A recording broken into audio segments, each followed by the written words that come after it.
Wewe vipi? Blaza, mimi ndio humu au sio flavu. Ndio naangalia kama ndio humu. Wewe nisikilize mdogo wangu. Wewe ushe kubwa panchi ya Mwakinyo wewe.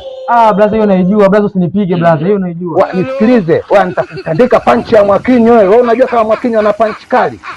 Mwakinyo ana panchi kali. Wewe jikanyage tu. Nikuchomeke? Hapana blaza. Blaza, muangalie yule pale, mimi namjua yule pale, muangalie tu yule pale. Umekimbia panchi ya Mwakinyo eh? Unajua kama Mwakinyo ana panchi kali eh? Wenzao wanaitaka sasa panchi ya Mwakinyo na wataipata. Duanze.